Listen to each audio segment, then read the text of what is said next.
Hey there. Let's talk about one of the hardest no's you'll ever have to say. It's a conversation that usually happens in the dark late at night.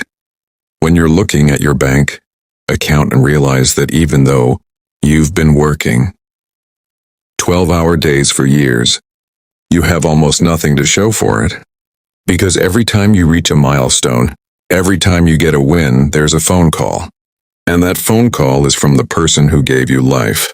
We're taught from the moment we can walk that family is everything, especially in cultures where filial piety isn't just a suggestion. It's the law of the land. You feel this deep, crushing weight of debt to your parents. They fed you, they clothed you, and they sacrificed for you. So when you start making money, your first instinct is to pay it back. You want to be the good son or the good daughter. You want to see your mom smile and finally have the thing she never could. But there is a silent, dangerous line between being a provider and being a person's entire retirement plan and emergency fund at the cost of your own future.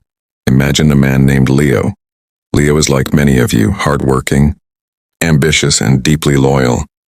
He finally landed a high-paying job in digital content and brand development. He's excited. He's finally moving up. But the moment his mom hears about the new job, the requests start. It's not just for groceries or rent. Suddenly his cousin needs a new bike. His aunt needs help with a medical bill. His mom wants to remodel a kitchen that's perfectly fine. And Leo, wanting to be the hero, sends the money. He sends all of it. He tells himself, I'm young, I can make more. But months turn into years. While his friends are investing in property, or building their own brands, or saving for their own families, Leo is stuck in a loop. He's a high earner with zero net worth. He is essentially working a 40-year career to fund his mother's immediate wants while neglecting his own lifelong needs. He's pouring water into her cup, but his own bucket is full of holes. The problem here isn't just the money. It's the psychology of enablement. When you send all your money home, you aren't just helping. Often, you're accidentally stopping your family from learning how to manage their own lives.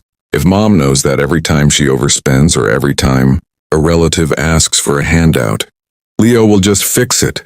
She has no incentive to be financially responsible. You aren't being a hero. You're being an ATM with no withdrawal limit, and eventually that ATM is going to run dry. This is the part that's hard to hear. Your parents' lack of retirement planning is not a debt. You are legally or morally required to pay with your own survival. There is a massive difference between, I will make sure my mom is safe and fed, and I will give my mom 80% of my paycheck so she can look wealthy to the neighbors. One is love. The other is a status game played with your sweat and blood. What happens when Leo wants to get married? What happens when he wants to start his own business? He goes to his mom and says, Mom, I need to keep my money this month to invest in my future. And suddenly, the guilt starts. After everything I did for you, you're being selfish. This is the guilt trap. It's a psychological weapon used to keep you in place. But here is the truth. A parent who truly loves you will want you to be more successful than they were. They will want you to have a house, a retirement, and a legacy. A parent who demands your entire paycheck is not looking out for you. They are looking at you as a financial product they've finally cashed in. Setting a boundary with your mom doesn't make you a bad person. It makes you a sustainable person. Think of it like the oxygen mask on an airplane. They tell you to put yours on first before helping others. Why? Because if you pass out from lack of oxygen, you can't help anyone else anyway.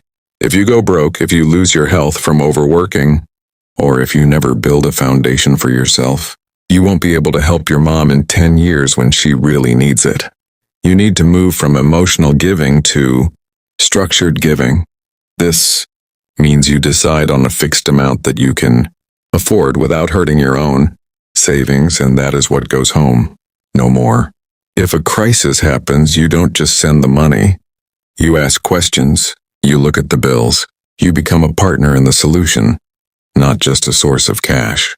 You have to be okay with her being a little bit upset with you today so that you aren't both broke tomorrow. Leo eventually learned this the hard way. He had a medical emergency of his own and realized he had no savings because he'd sent it all away. When he asked his family for help, they had nothing to give back. They had spent it all. That was the wake-up call. He realized that by trying to be everyone's savior, he had saved no one, least of all himself. So if you're listening to this and you feel that familiar pit in your stomach every time you get a text from home, remember this. Your future children deserve a father or mother who isn't starting from zero.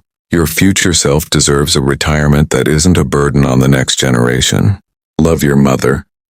Honor her. Protect her. But do not fund a lifestyle she didn't earn at the cost of the life you are trying to build. Build your house on a rock first. Then you can invite her inside. If you try to build your house on her demands, you'll both end up sinking in the sand. Choose to be the one who breaks the cycle of poverty, not the one who keeps it going through guilt.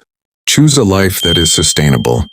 Choose to be a partner, not just a paycheck.